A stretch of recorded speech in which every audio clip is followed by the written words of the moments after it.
Hello everyone, my name is Joni. Welcome back to Love Qualified TV.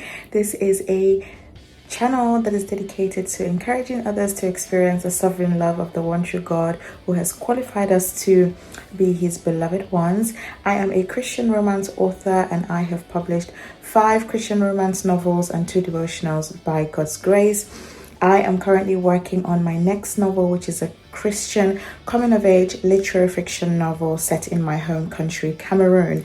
This is the second episode of a series that I'm doing called Writing a Book with a Baby. Episode 1 was posted last month, where I sort of, introduced you guys to the series and a little bit about the book that I'm writing.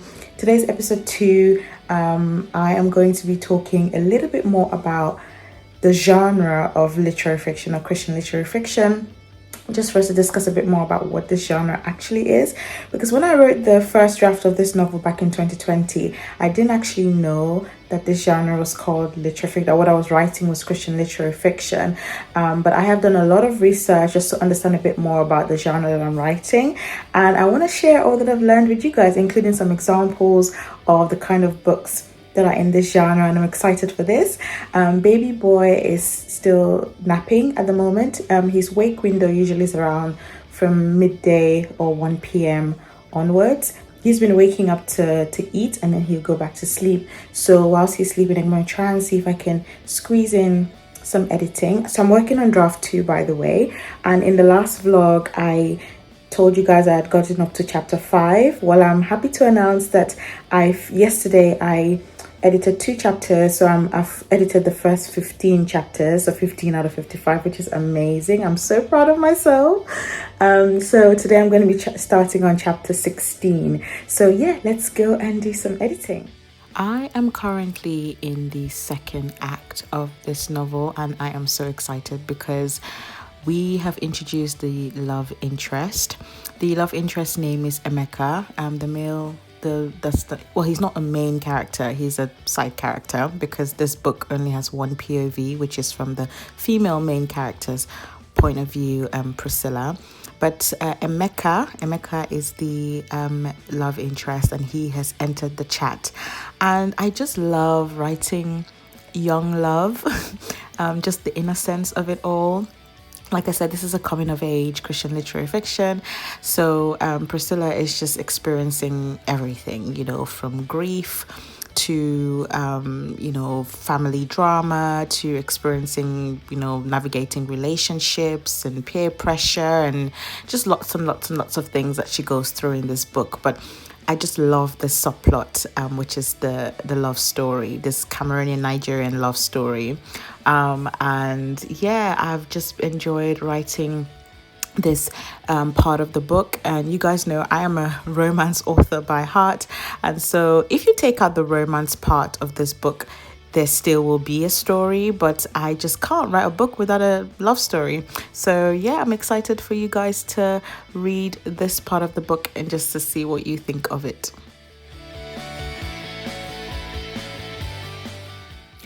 So let's talk about what Christian literary fiction actually is. But before we can define Christian literary fiction, it will be good to talk about what exactly literary fiction is.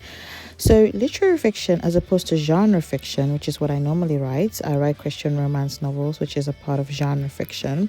Literary fiction is a category of novels that emphasizes artistic merit with a focus on style, character depth, and theme over a fast-paced plot. And it is often considered to be more character-driven, exploring the human condition through introspection and complex motivations. And it is defined in contrast to commercial or genre fiction, which prioritizes plot-driven entertainment. So that is literary fiction. Now, Christian literary fiction obviously comes under literary fiction. It is a genre of fiction that is both artistically ambitious and it incorporates Christian themes, worldviews, and theology. It differs from mainstream or popular Christian fiction by often engaging with complex and challenging subjects, and it uses a high degree of artistry to explore the human condition through a Christian lens, and it frequently depicts dark struggles that ultimately lead to redemption. Christian literary fiction takes the artistic principles of literary fiction and applies them to a Christian framework, exploring universal human experiences through a distinctively Christian perspective. Now, when we talk about artistic depth, we mean that it prioritizes literary merit, and it uses sophisticated storytelling and character development to explore complex ideas, unlike the simpler or more overtly didactic works. And so Christian literary fiction, has faith-based exploration, which means that it integrates Christian beliefs, themes and narratives into the story, and it focuses on concepts like good versus evil, redemption, and the struggle for faith. And Christian literary fiction usually has challenging content, so it may include dark or difficult subjects like violence, suffering, and moral ambiguity. But the purpose is to explore how characters turn to God through these struggles, not to shock or titillate. And Christian literary fiction is reflective of worldview. It is written from a Christian worldview, and it aims to explore faith in a meaningful way, showing character transformation and a spiritual journey without being preachy. So when we talk about the human condition, we're basically referring to the universal experiences that define human existence. So this encompasses both the physical and emotional aspects of life, such as birth, growth, and death, as well as feelings like hope, sadness, conflict, and love. So you would see the exploration of these things in literary fiction in general. Now, literary devices that you can see explored in literary fiction and also Christian literary fiction would be, I'll list them for you, but basically a literary device or literary devices are techniques that writers use to enhance their writing, to engage the reader, to add depth, to evoke emotion, to strengthen their narrative, and to convey themes. Now, one literary device is a point of view. In this book, I am writing from third person, so the point of view is third person. If you've read my previous books, you will know that I usually write from first person present tense. This is the first book that I'm writing from third person past tense. The book is divided into 3 parts, and it shows the effect of the war, the Civil War, on different characters, but it's told from a single point of view. So that's one literary device that I'm using in this book. The setting is also a literary device. This book is set in modern day Cameroon, and it underlies or it highlights social and political issues that lead to the division of the country. So that's one thing. Imagery as well. So there's vivid descriptions that appeal to the senses used to create a strong sense of place and atmosphere. And then there's simile as well, which is just comparisons that I use in the story just to add depth. There's also foreshadowing as well, but the chapter that I've been working on, chapter 16, has a lot of foreshadowing in that chapter. There's a hint at future events, like all the talks about war, etc. And then there's code mixing and transliteration. That's another literary device, which basically is the fact that I've integrated Pidgin English and French language as well into the novel because it adds authenticity and sense of place.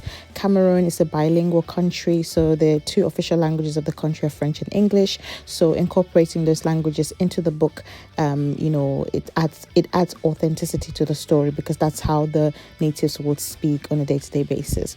And then I have also recently added chapter titles as well. So this is a technique used by authors to create specific effects such as building suspense, foreshadowing, or setting a mood for the chapter.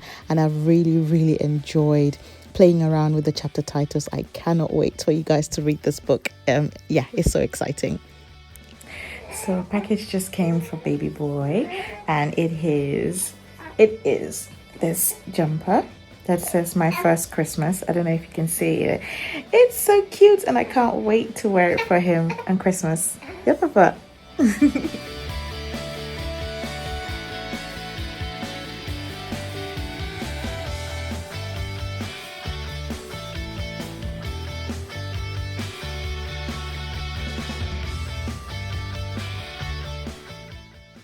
So, what are some examples of complex themes? You talk about a complex theme, for example, identity, which deals with questions of self discovery, personal transformation, and the struggle to find one's place or purpose in the world. I would say that my main character deals with some of these in the book. So, there's definitely a complex theme there explored in the book about identity. Then, coming of age. So, this is a coming of age book. The coming of age book focuses on the psychological and emotional growth of a young protagonist as they transition from childhood to adulthood, and these novels explore themes of identity formation, self-discovery, and the loss of innocence as the character navigates new life experiences and challenges. There's also the complex theme of freedom versus expression, because we're dealing with a civil war in this book. Basically, this theme looks at the fights for independence and autonomy from controlling forces, whether social, political, or personal. And then there's also the complex theme of courage and perseverance, which focuses on how individuals overcome adversity, fear, and suffering. That's basically what my main character goes through. Then there's a complex theme of hope and resilience, and also love as well, which moves way beyond romance, but it explores familial, platonic, or unrequited love, as well as the absence of love. So those are all themes explored in this book.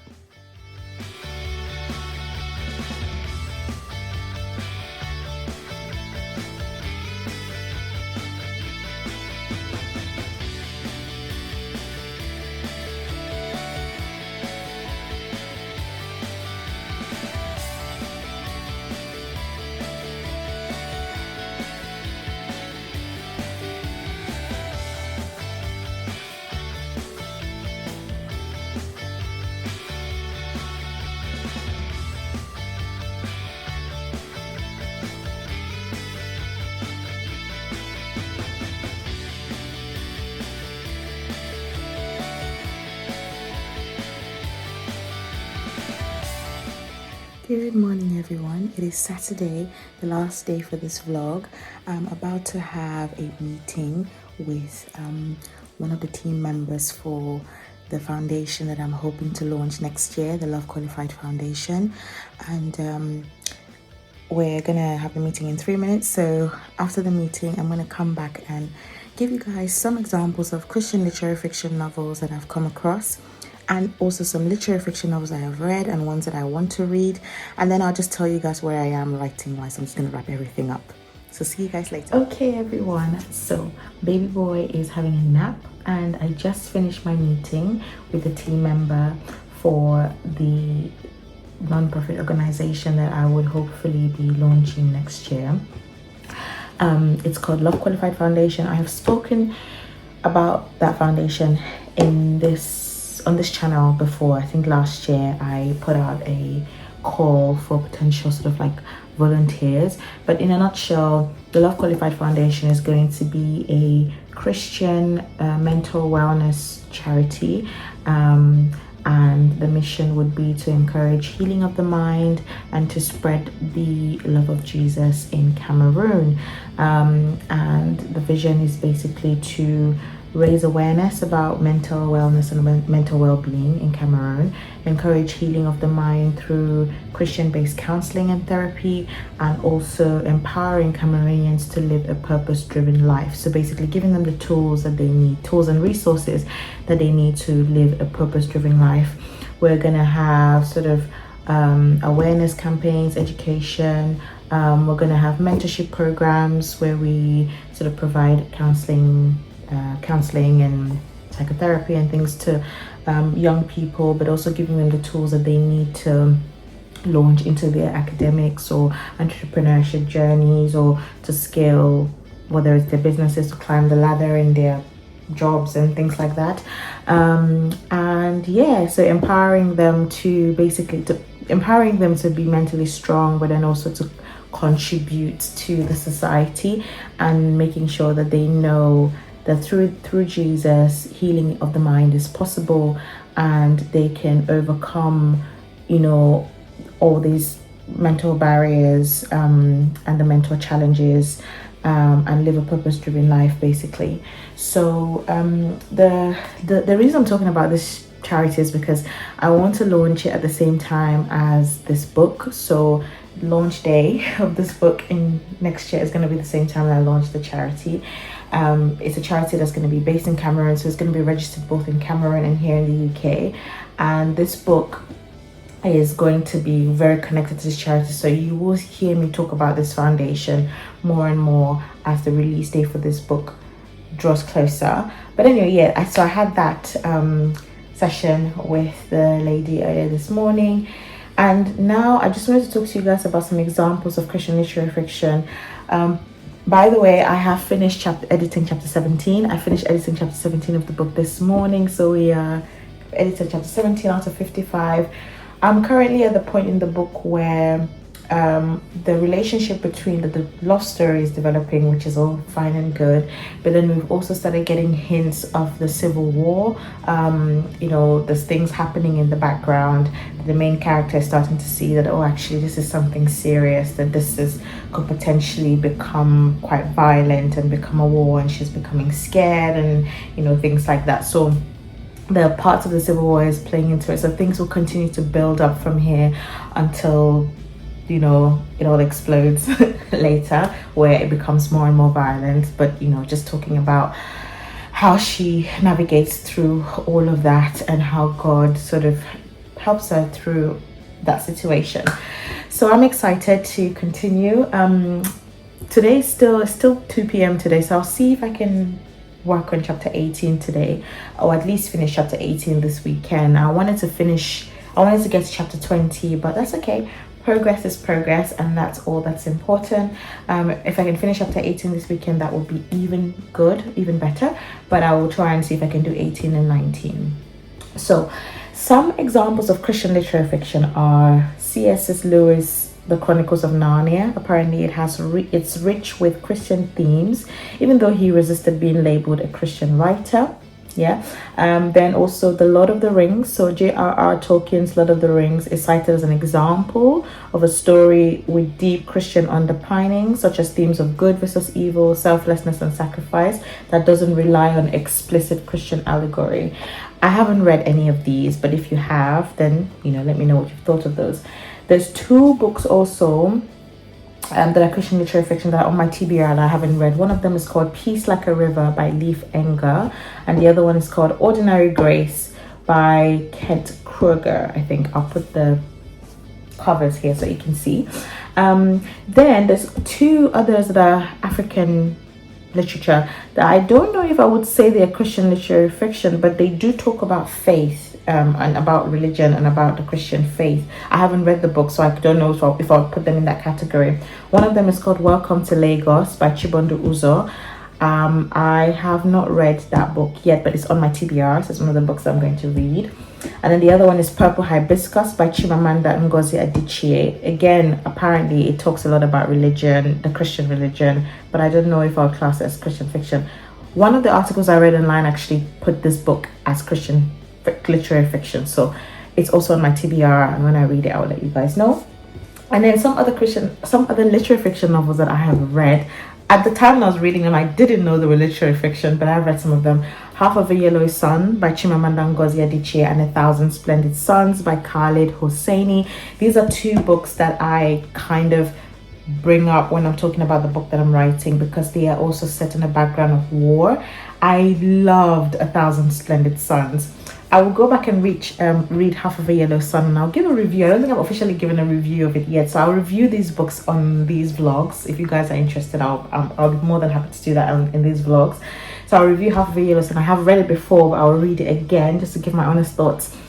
Now I read it many years ago, so I want to read it again now that I'm a bit older.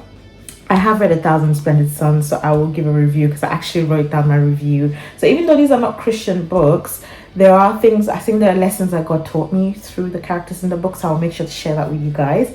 I have read Behold the Dreamer by Imbolo Mbwe. She is a fellow Cameroonian author, and I'm so excited. I love Behold the Dreamer. I did review it on my blog, so I'll leave the review down below.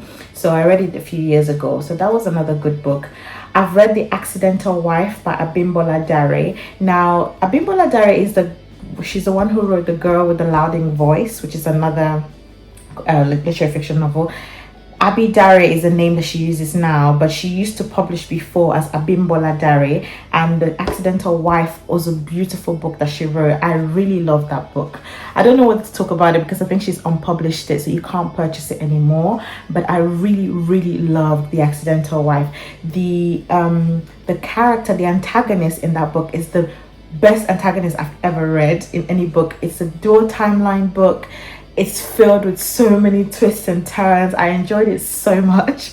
I still have the book in my Kindle, so maybe I'll go back at some point and reread it because it was so good. But I want to read her The Girl with the Louding Voice because that's also my TBR. There's also The Spider King's Daughter by Chibondu Uzo, the person who wrote Welcome to Lagos. That's also on my TBR. I also have The Palo Wife by Folusho Agbaje, also on my TBR. I Did Not Come to You by Chance by Adobe Trisha Nuabani, also on my TBR. The Day I Fell Off My Island by Yvonne Bailey Smith. I think that's more Caribbean than African. As Long as the Lemon Tree Grows by Zulfa Katu. I think this is more, I can't remember what country this is set in, but I'll put it in the screen here. Then there is The Echo of Precious Things by DM Cabral. She's actually an author tuber. Her name is Diane Marie here on AuthorTube. She recently published a book. She's been calling it a new adult contemporary novel, but it's actually literary fiction, and it's about a writer who goes through lots and lots of things. It's not a romance. The book sounds really good. I love the cover. I love the title. So it's on my TBR. I'm going to try and read it and maybe I'll review it for you guys. And then I found another Cameroonian author called Kangseng Yase Masango. He's recently published a book. It's called Your Name Is My Name. Your Name Is My Name. So yeah, I am good. That's on my TBR. I'm definitely going to read it soon. The last one I'm going to talk about is called Ghana Must Go. I started reading this book a few years ago and I DNF'd it because I could not. I don't usually DNF books. I'm that person that likes to read books till the end and give them a fair chance. But I just could not understand or get into the book. So I DNF'd it. If you guys have read it, let me know. But I just could not. And I don't think I'll be picking it back up again. So yeah, those are the books that I have in my TBR. Let me know if you've read any of them, what you thought of them. Let me know if you knew about the genre, literary fiction or Christian literary fiction, what you think of it. And yeah, I would like to know where you're at in your writing project, what you're working on. If you'd like to share anything about your writing journey, then please feel free to do so. Thank you guys so much for watching, and remember that the sovereign love of the one true God has qualified you to be his beloved ones. Take care and God bless you. Mwah. Bye.